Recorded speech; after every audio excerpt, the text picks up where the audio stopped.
Revenge office stories. He called me a charity case in front of the entire sales team, right after I landed the biggest account of the quarter. He just stood there, smirking, his hair gel holding on for dear life under the office lights, while my whole team suddenly found their shoes incredibly interesting.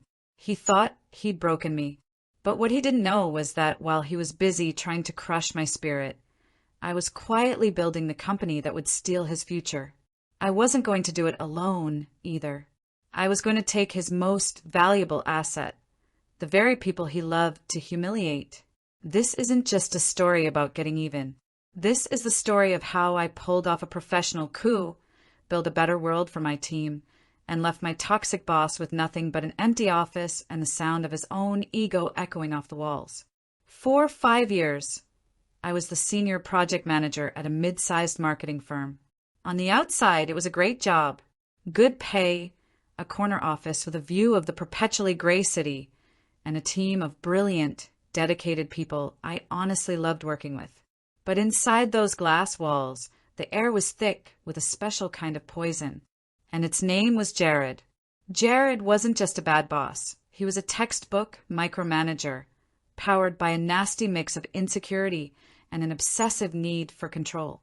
His management style was less about leading and more about a constant, grinding surveillance that wore you down, piece by piece. It started small, an email asking to be CC'd on everything. Then came daily progress reports, which quickly became hourly. He'd walk by your desk, ask what you were working on, and you'd tell him.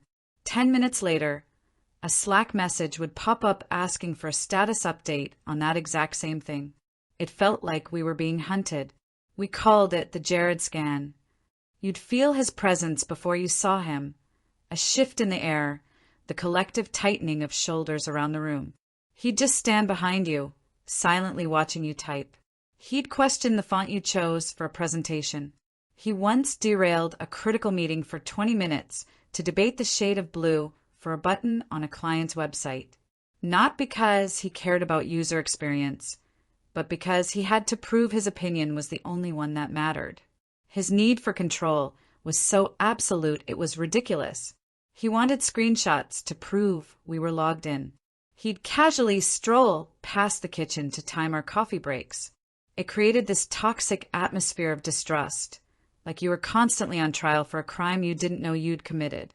For a long time, I just told myself it was his quirk.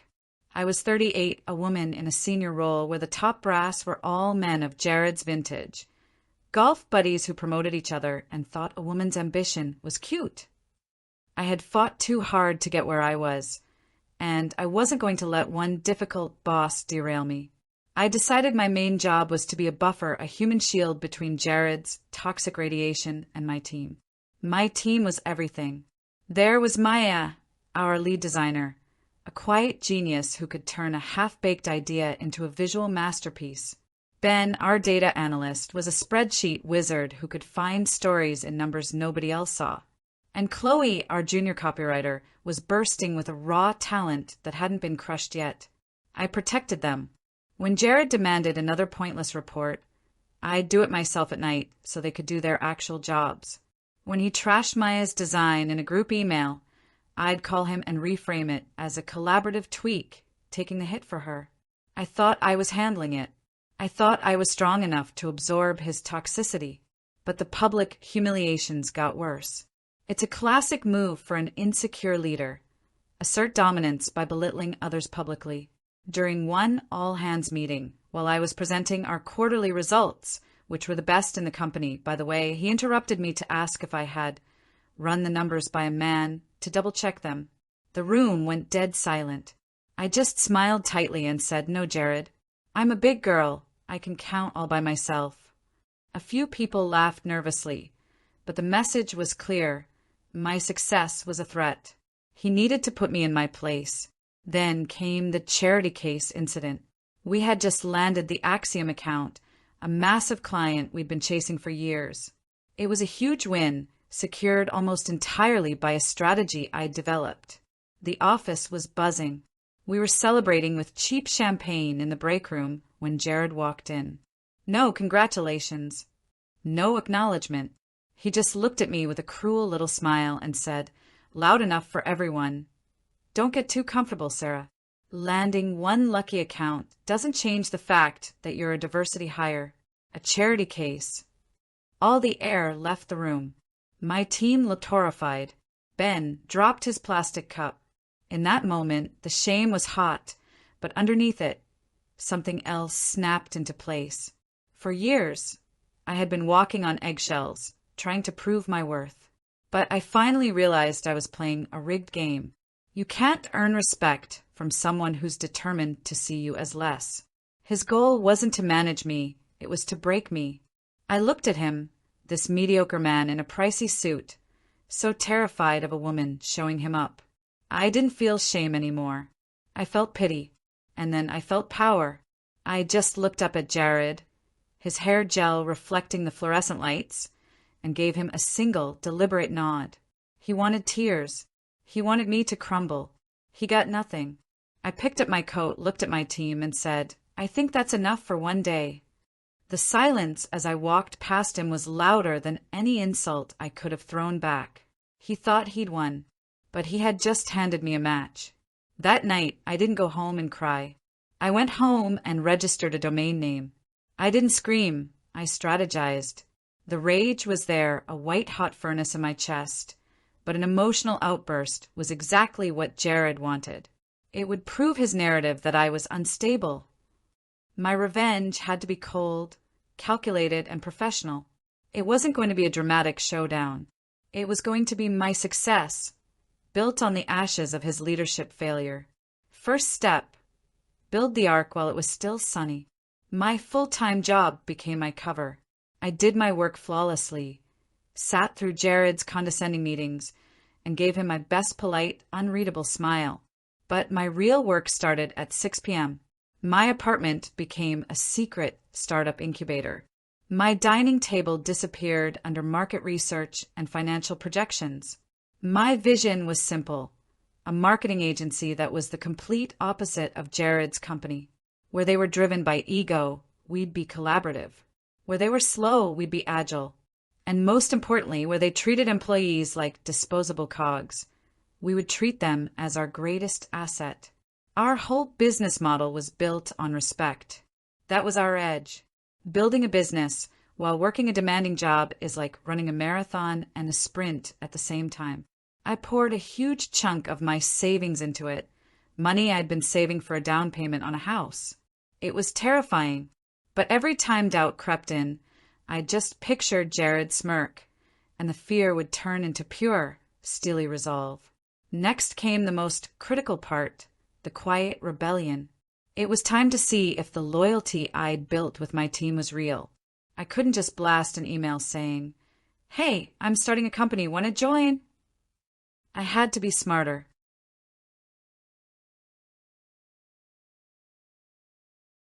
I started with Maya, our brilliant designer. I knew she felt creatively suffocated by Jared's preference for bland, safe templates. I invited her for coffee on a Saturday. I didn't pitch her a job. I pitched her a what if. What if, I said, there was a place where your vision wasn't just respected, but was the core of the company? Her eyes lit up. I sent her a link to my prototype website that night. The next morning, an email was waiting for me with a stunning new logo design and one sentence. "When do we start?" Next was Ben, the data guru. Ben hated bureaucracy and how Jared ignored any data that contradicted his gut. So I made a detailed business plan with growth projections, a lean operational model, and a profit-sharing structure. I met him for a beer and slid the binder across the table. "I'm not asking for a commitment," I said. "I'm asking for a peer review. Tell me if the numbers work." He spent the next hour reading silently. Finally, he looked up, a slow grin spreading across his face. "The numbers work," he said, "but your risk assessment is too conservative. You're not accounting for the catastrophic talent drain your former employer is about to have. That's your biggest advantage." He was in. Chloe, our young copywriter, was the easiest and the hardest. She was still grateful just to have a job, but I saw Jared's negativity crushing her. He'd critique her writing in public with a sea of red ink. I took her to lunch and just listened. I told her what I wished someone had told me at her age. Your talent is real. Your voice is valuable. Don't let anyone, especially a man who feels threatened by you, convince you otherwise. I offered her some freelance work for my new project. The creative freedom was total. She was writing the best copy of her life, and she knew it. Over the next 3 months, I repeated this with all 12 members of our team. Each conversation was tailored to their specific frustrations. I was building an army in secret right under the king's nose. We used encrypted chats and had secret meetings in coffee shops across town. It felt like a spy movie. The energy was electric. For the first time in years, these talented people felt seen. They weren't just joining a company. They were joining a rebellion. If you've ever had a boss who made you feel small, hit that like button. You're not alone. The final piece was the legal side. I talked to an employment lawyer to make sure our exit was clean. Luckily, none of us had signed aggressive non-compete clauses. The act of poaching employees itself isn't illegal, as long as you're not breaking contract or using confidential company information. Our rebellion was based on talent and culture, not stolen secrets. The lawyer advised a synchronized resignation to maximize our impact and stop Jared from picking us off one by one with counteroffers. The plan was set.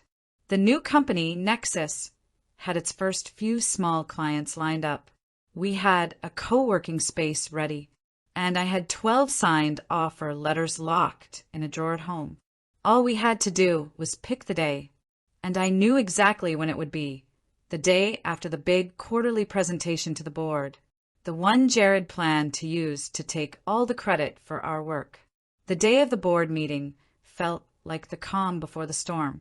There was this weird, unspoken energy in the office. My team and I kept exchanging these knowing looks, a silent conspiracy zipping between us. Jared, of course, was strutting around like he'd already won, a binder full of our work tucked under his arm. He'd spent the week coaching me on the presentation, which really just meant he put his name on my slides and told me, "It just has more impact coming from me, Sarah. You understand." Oh, I understood perfectly. He walked into that boardroom at 10 a.m.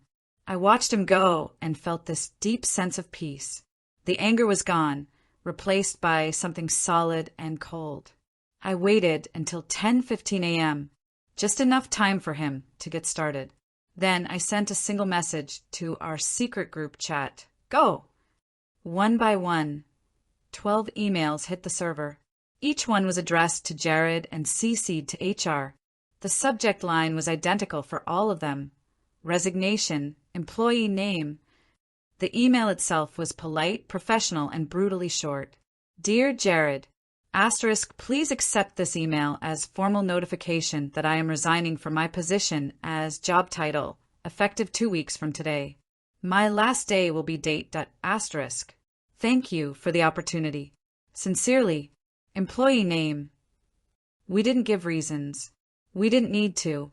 The sheer volume of resignations was the reason. After sending my own email, I stood up. Maya was already standing. Ben was grabbing his jacket. Chloe was holding a small box of her things, a huge, relieved smile on her face. Without a word, we all started walking toward the exit.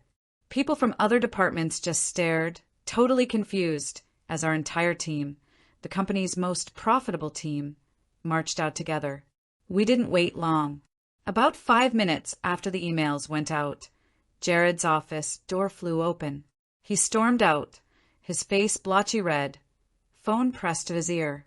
He stopped dead when he saw us, all 12 of us, standing there, waiting for the elevator, our faces calm and resolute. The look on his face is something I will treasure for the rest of my life. It was a rapid-fire sequence of confusion, disbelief, dawning horror, and finally, pure, unfiltered panic. His eyes darted from me to Maya to Ben, searching for an answer. He looked like a king who'd woken up to find his castle empty and his army gone. He zeroed in on me. "Sarah," he finally choked out, his voice barely a whisper. "What is this? What did you do?" I gave him the same polite, empty smile he'd given me for years. "It's just a strategic realignment of personnel, Jared," I said, using the exact corporate buzzwords he loved so much. "You understand." The elevator doors opened. We all stepped inside. Just before the doors slid shut, I met his eyes one last time. "And Jared," I added, my voice steady and clear, "for the record, this is what a charity case looks like when she's done being charitable." The doors closed. The elevator was silent for about 3 seconds, and then Chloe let out a giggle. Then Ben started laughing. Soon, all of us were roaring with laughter, this huge, cathartic wave of freedom. We spilled out into the lobby and walked into the sunlight, not as his employees, but as the founding team of Nexus. The aftermath was exactly what Ben predicted. Catastrophic for them, amazing for us. A friend still at the company told us Jared's board meeting was a total disaster. He couldn't explain how he'd lost his entire high-performing team in 5 minutes. He tried to claim I'd orchestrated a malicious poaching, but HR found no evidence of any contract violations. The truth was far more damning. He was the architect of his own downfall. The Axiom account, the one he'd used to humiliate me, pulled their contract within a month, citing concerns about team instability. They signed with Nexus 2 weeks later. Jared was demoted within 3 months and parted ways with the company before the year was out. The last I heard, he was doing some low-level consulting, his reputation shot. That was 2 years ago. Today, Nexus is thriving. We have a beautiful office filled with plants and light. We have amazing clients who respect our work. But more importantly, we have a culture built on trust. Maya's designs are winning awards. Ben is our chief strategy officer. Chloe runs our content department. We have profit sharing, unlimited vacation, and a strict no Jared's policy. I didn't just steal my toxic boss's team. I liberated them. I took the pain and humiliation and used it as fuel to build something better. It wasn't just revenge, it was reclamation. Reclaiming our dignity, our creativity, and our right to a workplace where we feel valued. So for anyone out there feeling trapped in a toxic job, remember this. Your well-being is not the price you pay for a paycheck. Sometimes the most powerful move isn't to fight the system, but to leave it and build a new one. It takes courage and planning, but on the other side of that fear is freedom. My story is proof that the best revenge isn't just living well. It's building a world where the people who tried to tear you down become a forgotten footnote in your success story. If this story resonated with you, subscribe for more stories about taking back your power in the corporate world. And share your own experiences with toxic bosses in the comments. Let's build a community where people feel supported and not so alone.